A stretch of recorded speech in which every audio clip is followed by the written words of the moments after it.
Hello, Mindset Recovery friends. This is Roberto.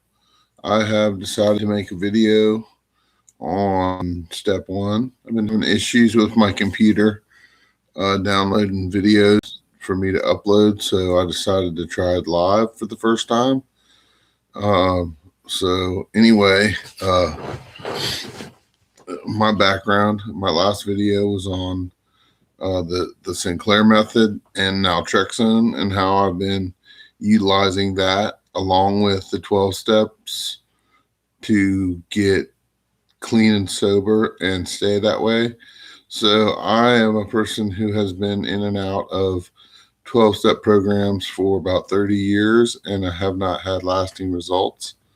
I had a stroke in November 2019. Little background: I have I had a childhood growing up where it was pretty dysfunctional. I never learned any coping skills. I don't think my parents were prepared to teach me coping skills. I don't think they knew any coping skills. So anyway, I started off with an unhealthy addiction to food, and I moved on to sexual addiction and marijuana in my teens, and then alcohol and other drugs later in life. I was the kind of person who could moderate enough to be functional. So even though I knew there was a problem, I would get involved in a 12-step program or seek professional help from a counselor or whatever. And it wasn't negatively impacting enough in my life, in my opinion, at that time for me to do the work, because 12-step programs are a lot of work. They're not complicated, but you have to put a lot of effort in. So basically, I've decided that, even though alcohol and drugs were a problem for me and these negative coping skills people can become addicted to: substances, food, gambling, codependency, which is an unhealthy addiction to another person.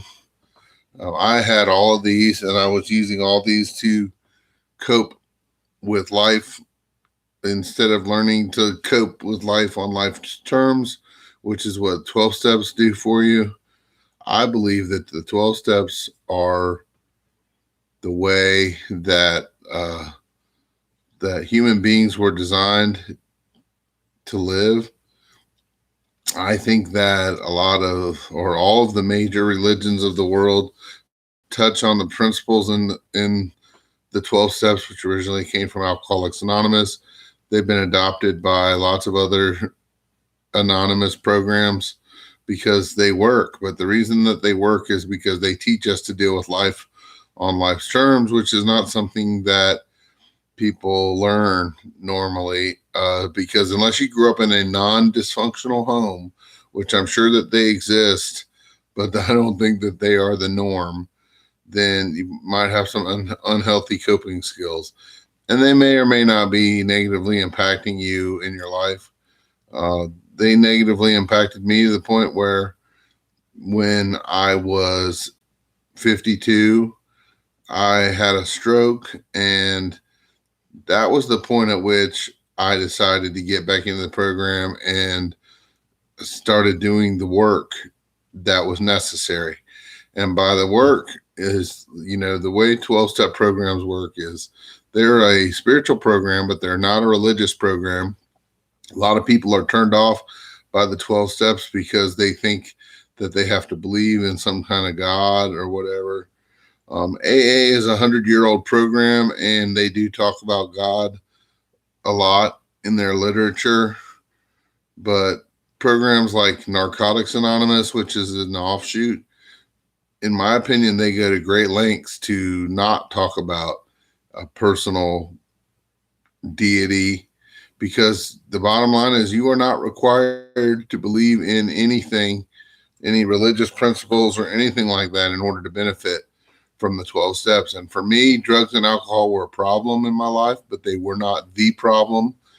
They were a symptom of problems with me from early childhood. And so Even if you could take a magic pill that would cure you of addiction, if you were like me, you would still have problems. So I have been utilizing the Sinclair method to help me with my alcohol use disorder, or alcoholism as it is known to most people and was known to me.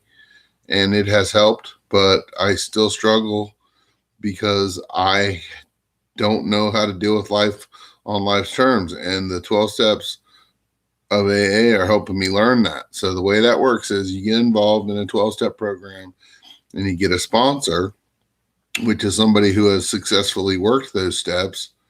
And your sponsor will teach you, not only teach you how to work the steps, but, and something that I learned is it's an ongoing process. So it's not one and done. You don't work the steps and then you're cured and you never have to work the steps again. The steps for me are a way to deal with problems on a daily basis or whenever they come up. And also, my sponsor is a peer support person. So I can call him when I'm freaking out about something and he can look at it objectively, not being in the middle of the problem, and help me figure out what to do, because he's not a therapist and he says he doesn't like to give advice. People in the program give experience, strength, and hope. So they can give you examples of when they went through something similar, or, people, whatever it is. It's worked well for me. I had an issue yesterday. Just like I said, I had a stroke. I've been trying to get disability. I was being patient with disability because I know it's a long process. But in the meantime, I'm not able to bring in enough money to pay my bills, and I'm working a part-time job, but it's not enough. And I can't go back to I was a chef, and I can't do that. I have a tremor in my left arm and I'm very weak in my left side, and I can't go back to that job.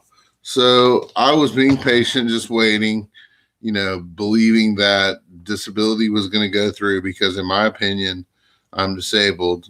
I mean, I know I am. I can't do that job anymore. And the job I'm doing now, I can't even do full time. So I have a lot of fatigue and weakness and whatever.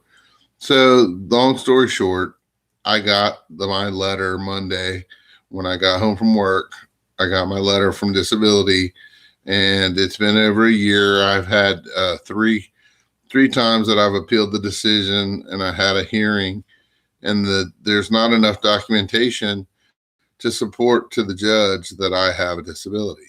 Well, hindsight's 2020. Now that I know what's in that record, I could have, if I would have known this information before, maybe I could have got my doctors to document better. But I can't go back in time. I can't change it. Things didn't go the way I wanted them to go, and I was flipping out. I didn't know what I was going to do. I was trying to be positive.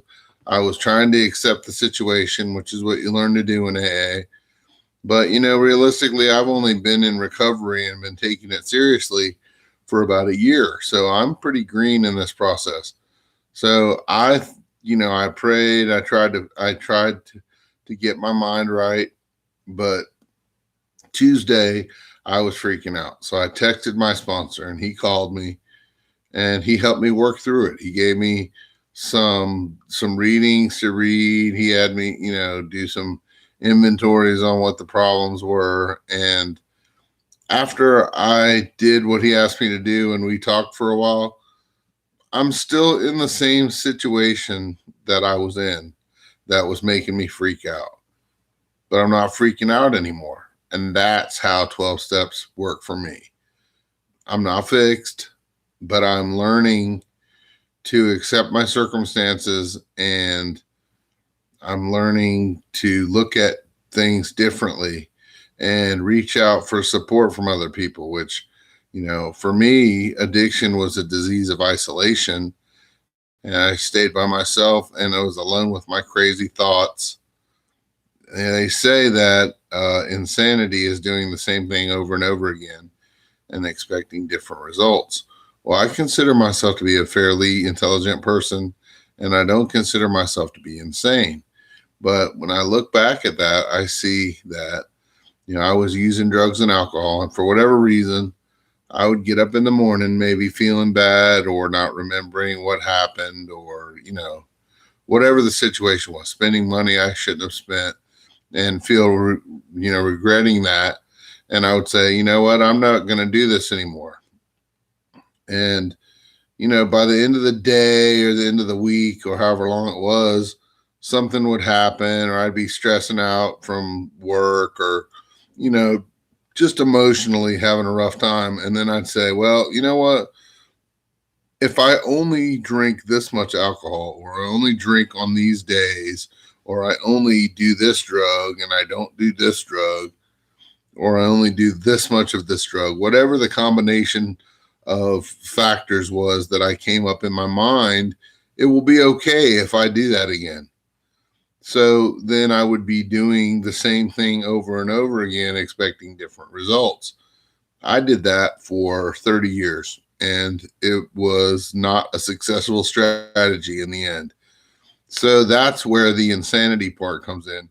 I might not be an insane person, but I was making insane decisions. And when you get in the program and you start working it, and you're willing to put in the work and the effort, if I put in half as much effort into the program of AA as I put into using and partying, then I'm going to be successful. But if I just say, oh, well, I just want it to be different and I'm going to some meetings, then that's not going to help me. So anyway, I've decided that I'm going to start a series on the 12 steps to help people who are new to the program, maybe people who are turned off by, I don't know, you've gone to meetings or you've talked to people that are in the program and you're pretty sure that they are crackpots, or that you have to believe in a God that you don't believe in.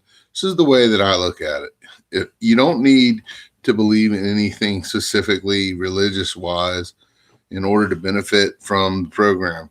And if that's keeping someone from getting clean and sober, then that's bad, because we really just want to stop the madness of addiction so we can see straight.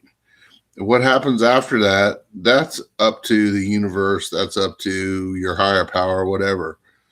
That power is powerful enough to do whatever that power wants to do later on. But in the meantime, I believe that power has your best interest in mind, and they don't want you to die in a car accident or an overdose or whatever it is. Like me, I had a stroke. I almost died, and I feel a lot better now. So anyway, so the big book of AA, the basic text, it's fairly simple, but it's so simple that when I read it by myself for the first many, many times, I missed a lot of stuff that was right there obvious. So what I found is there's people that have been in the program of AA for years and been sober for, 30, 40, 50 years, that have a very good understanding of it. And there's other literature that you can read. So this guy, his name is Joe McClaney. He's now deceased, but he was an old timer in the program, as they say. He had recovery and treatment centers, and he worked with a lot of people and taught them. He did step studies on the big book, and there's videos available on this streaming service and elsewhere of this guy. And I just really like the simplicity of how he breaks it down. So for me, my sponsor suggested that I get this book of his called The Steps We Took.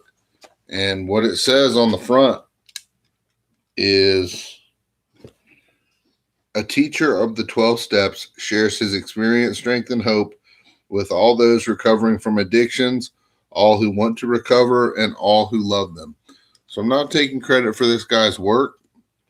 I'm suggesting this as a resource, and I'm going to refer to it for educational purposes. I don't make any money off of these videos, and I'm not trying to steal his copyright, but this is a study for educational purposes. And it just, the way that he explains things have helped me understand the 12 steps and how they work. And I think that people who are new in the program and are struggling, or people who are thinking about getting in the program, either AA or any of the 12-step programs, they all use the same steps. And I think that this can be helpful for newcomers.